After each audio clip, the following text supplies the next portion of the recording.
மதுரை பாலமேடு அருகில உள்ள வளையப்பட்டி ஜமீன் பகுதி வந்துட்டு மிகவும் பஞ்சத்துல இருந்திருக்குங்க.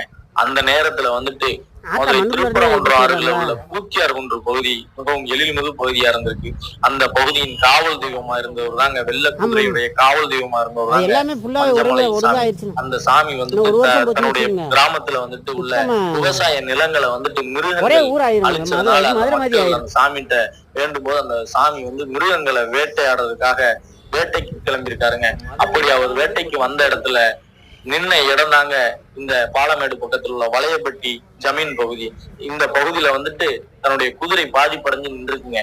அப்ப வந்துட்டு என்ன செய்வது நின்ற அந்த மஞ்சமலை சாமி வந்துட்டு அங்க உள்ள ஜமீன்தாருடைய கனவுல போய் இந்த மாதிரி நான் வேட்டைக்கு வந்தேன், என்னுடைய வாகனம் வந்து கால் பாதிப்படைஞ்சிருக்கு, அதை நீங்க சரி பண்ணி கொடுக்கணும் அப்படின்னு சொல்லி வளையப்பட்டி ஜமீன்தாருடைய கனவுல போய் சொல்லியிருக்காருங்க.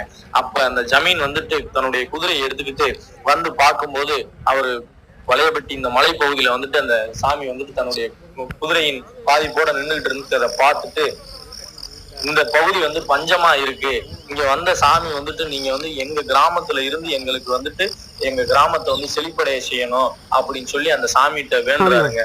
அப்படி இந்த மக்களுடைய அந்த ஜமீன்தாருடைய கோரிக்கையை ஏற்ற அந்த சாமி வந்துட்டு இந்த கிராமத்திலேயே தங்குறாருங்க. இங்க பாருங்க, நம்ம இப்ப வந்துட்டோம், இயற்கை எழில்மிகு பகுதியில இருக்கும் அருள்மிகு மஞ்சமலை கோயில் தாங்க. இங்க பாருங்க, இந்த குதிரை வாகனம் பாருங்க எவ்வளவு கம்பீரமா ஜமீன்தார் வளையப்பட்டி ஜமீன்தார் அம்மா வந்து 1954 வந்துட்டு சவுந்தரவல்லி அம்மாள் அவங்க அந்த ஜமீன்தார் அம்மா வந்து அந்த குதிரையை கட்டி கொடுத்துருக்குறாங்க.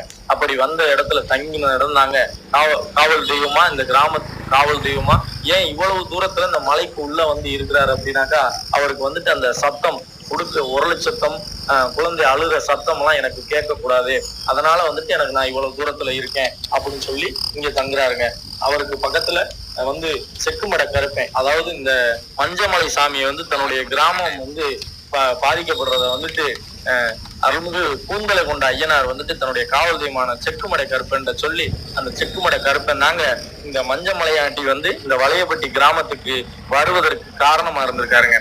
பாருங்க, கூரை கொட்டகையில எளிமையா தாங்க நம்மளுடைய மஞ்சமலை சாமி வந்து வீட்டிருக்கிறார். அவருடைய எழில்மிகு தோற்றம், அவருடைய குதிரை வாகனத்தை பாருங்க. இந்த குதிரை வாகனமா ஜமீன்தார் காலத்துல ஏற்படுத்தி இருக்கிறாங்க. வேண்டுதலுக்கு நிறைவேற்ற மக்கள் வந்து மணி அடிச்சு இந்த கோயில்ல போடுறாங்க. இந்த 4 தூண்களுக்கு மத்தியில உள்ள பகுதியில தாங்க நம்ம மஞ்சமலையாண்டி இருக்கிறாரு. அவரை இந்த கிராமத்துக்கு காவல் தெய்வமா அழைச்சிட்டு வந்தது நம்ம செக்குமட கருப்பை இங்க இருக்கிறாரு பாருங்க. இவர் தாங்க அழைச்சிட்டு வந்திருக்காரு. அதாவது தன்னுடைய கிராமம் வந்து பாதிப்படையுது, இவர் தான் மிருகமா மாறி இங்க வந்திருக்கிறாரு, இங்க வந்து மாயமா மறைஞ்சிருக்கிறாருங்க.